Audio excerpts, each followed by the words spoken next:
Welcome back to They Did What? Your source for the internet's craziest, most entertaining stories, where I go over them, analyze them, and most certainly make fun of them. Today, or later today, I'm doing part 5 to the story titled, I'm Getting Married in 2 Weeks and I'm Totally Screwed. And guys, catching up on where part 4 was earlier, where we left off, that's where the whole big thing came about, the confrontation with this dude and his very soon-to-be ex-fiancée. And I told her that he knew and all that, and about the cheating and the sister. And as you all remember, the crying sister who his fiancé was covering for was there at the house, realizing he's the one that helped her husband kick her to the curb. She attacked him. He had the police show up. They arrested her. There was a lot of BS going on, and it left off with now the cops were taking Evelyn, the sister, away in the patrol car, and now he's left with his fiancée.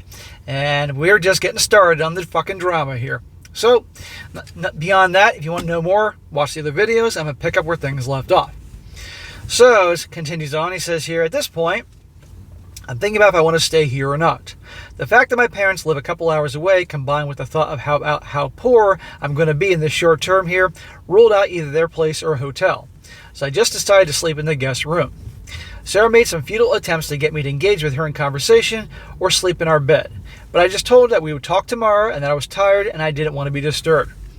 Yeah, remember, this is after he did the other update and this guy was just wiped. He's been got no sleep in the last couple of days after all this was coming about. Thankfully, she let me be and I crashed hard. Harder than I had in years, which pretty much brings up to speed to the latest update. Yeah, she left him alone, realizing I gotta be at my best behavior. Otherwise, this guy's gonna walk out.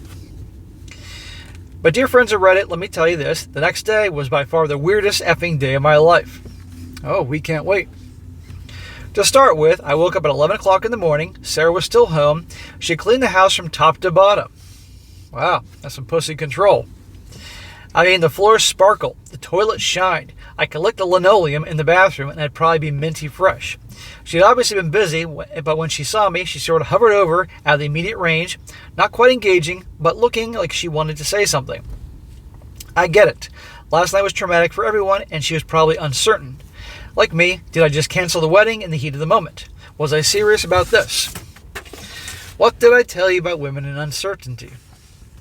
Was I really angry? I took a deep breath and told her we needed to finish talking. She tried to sit next to me on the couch, and I thought about rebuffing her, but I didn't. We were not getting married, but I didn't need to act like I hated her, because truthfully, I didn't.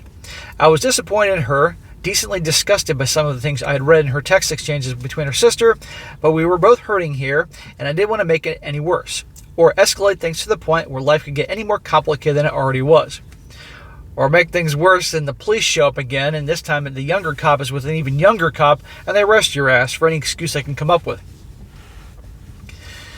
It took some more convincing on my part for Sarah to truly and fully believe that the wedding was off. She was not taking it very well. Hell, that's an understatement. She was a wreck. I think she was hyperventilating for a few times. Let me make this clear. I'm not laughing because she's in pain and suffering, even though she, earned it. The hyperventilating thing. You think she's really hyperventilating because she's losing the love of her life? No way. She's hyperventilating because she's realizing, oh God, I'm going to look like a jackass in front of all my family and friends. I'm close to 30 years old. I think she's 28. That number sticks in my head.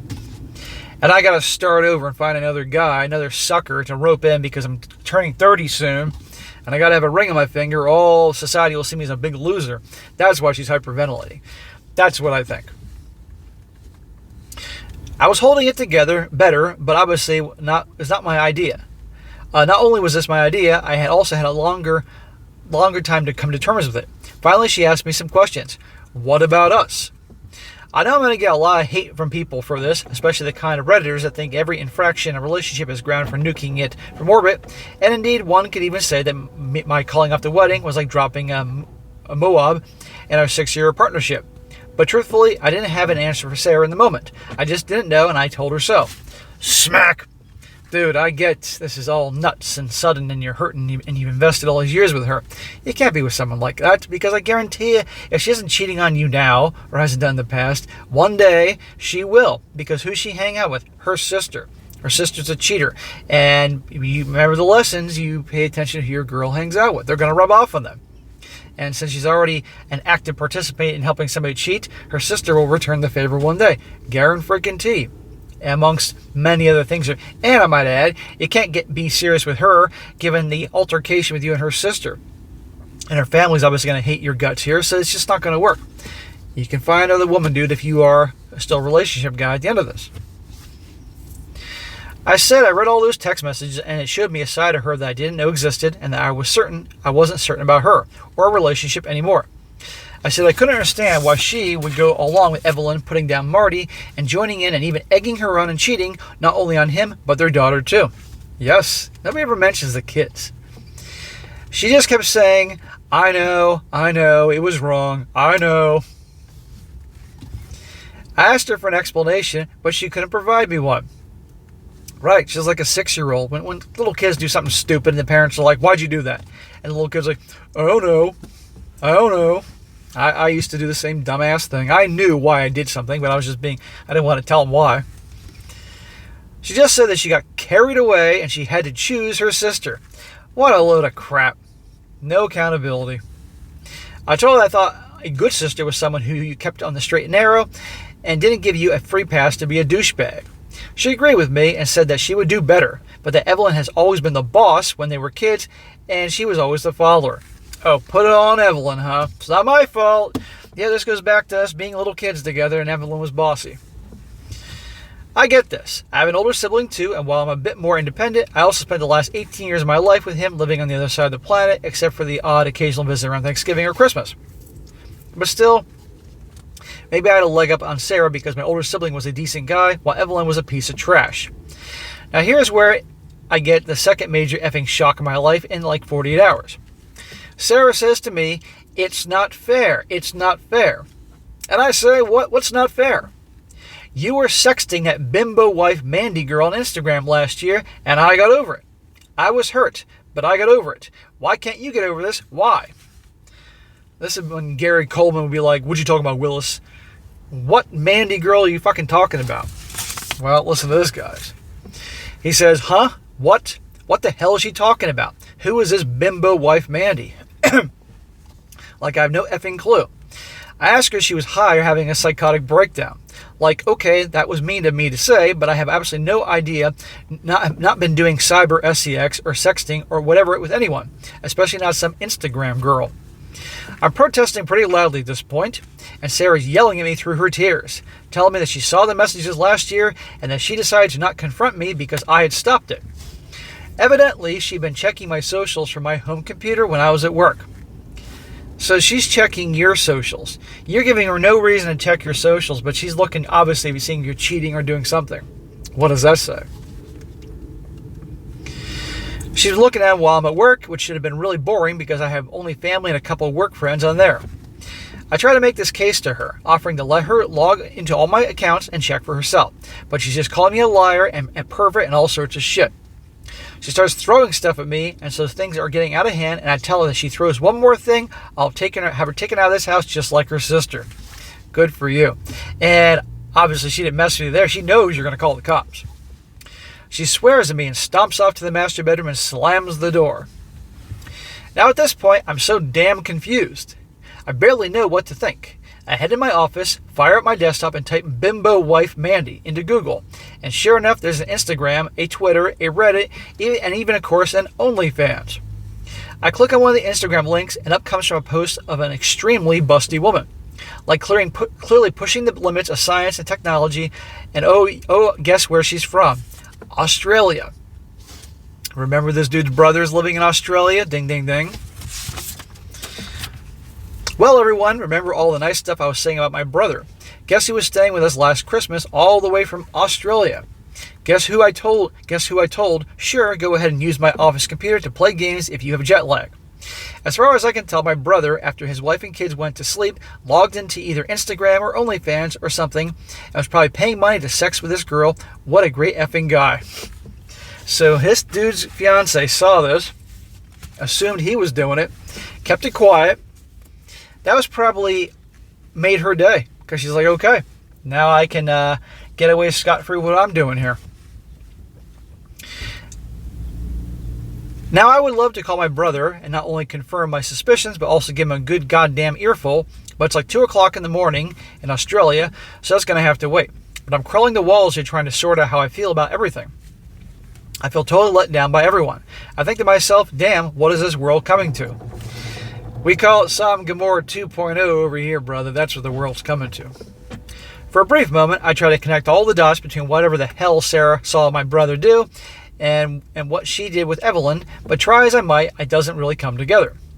Maybe she's been more tolerant or forgiving person than I am, which isn't why she didn't confront me when she saw this, but I wish she had. It would give me an opportunity to directly tell my whole personal stance on these things and even show her how I would act. It might have influenced her in a good way later on, or maybe it would have mattered, I don't know. I think that was just ammo for her to have a free pass to do whatever she wanted to do at that moment or in the future. All I know right now is that this post is becoming a novel, and I have blown off most of the morning when I should be working to get this off my head onto this page. I feel better for doing it, but there's still probably 2 or 3 posts left to tell. Brother, tell away, we can't wait. I'm not going to post them to subreddit anymore. I'm not sure that they'd let me, but I will try to quietly update my profile the next day or two, with the rest of the blowout. Talking to my brother, talking to my parents, and Sarah's parents, and finally where Sarah and I stand. Oh, I can't wait to hear what her parents have to say about all this. And I can't wait to hear more about good old Evelyn. One thing that I can say, however, is it seems like most of my immediate family relationships are incredibly strained for various reasons. My parents are largely supportive, but that's becoming less now that the reality of the financial loss is setting in. Yes, the marriage is still off, and that's pretty much a certainty from the get-go. Whatever this thing costs you, it's worth it to get out of this. You know you do not want to marry this girl. And you also don't want to spend like a couple of years paying her back for her contribution to the mortgage. That was covered in the last one. Find a way to get the money, pay her off, and get her out of your life. Sarah's parents are a bit more pissed, and I'm sure they are sticking pins and voodoo dolls crafted in my image right now. Evelyn, for people who are wondering, is no longer in jail. She got Sarah to bail her out, and I even laid into Sarah for that, calling her sister's underling, which I think actually struck a chord with her because she wrote me like a 20-page letter about how her sister always bossed her around throughout their entire childhood. Yeah, but you're now adults now, so get past that shit. And I get childhood shit's a big thing and can carry through your life. Believe me, I do. But seriously, women and accountability. I've read her letter twice now, and I wish we had talked about things anytime within the last 6 months. Maybe things would be different. I don't know. Anyway, Reddit, if anyone's still interested, expect a final chapter in the saga in a day or two, and maybe a follow-up after the former wedding date passes. Oh, we'll be eagerly waiting, sir. So I'm going to read a few comments here. And this first one, this is from a woman. I kid you not, hand to God, I'm not making this up. This woman says, "Holy shit, OP. I've been following your story since last weekend, and my mind is blown to see me being mentioned." This is the girl, the Australia OnlyFans girl. She says, "I am so sorry for you. You seem like a really sweet guy. I hope everything turns out okay, and if you need someone to back you up, I totally will help. Just DM me and we'll work it out." In other words, come join my OnlyFans and I can make money off you. That's the girl that he mentioned, that OnlyFans girl from Australia. And I was curious. I had to click. And yes, she has the biggest fucking tits I've ever seen in my life. Next one. Now you're all going to look. Next one. This is a guy. He says, they say trust is like fine china. Once it's broken, you can't put it back.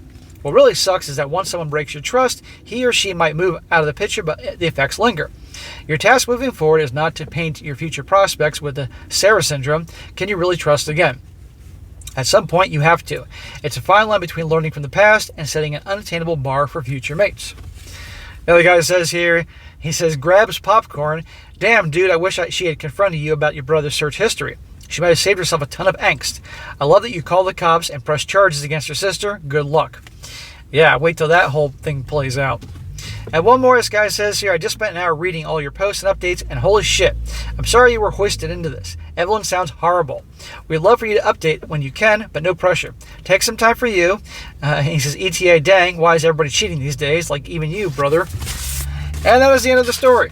So guys, I know a lot of you guys have been following the actual Reddit post, so one of you guys sent me the update this morning. So when you guys see more updates, let me know. I am going away on Thursday morning. I'm flying to Florida to close on my house that I'm buying. Going to be there for a week, so doing house stuff and a little R&R time. And I'm stockpiling videos to play while I'm gone. But if you guys find updates to the story, let me know. I'll find a way to get it taken care of. I may even film a few videos when I'm down in Florida. So looking forward to that. All right, guys, that is it for today. Be sure to comment down below. Let me know what you think about this. Be sure to like the video, share with your friends, and subscribe. And I'll catch you next time.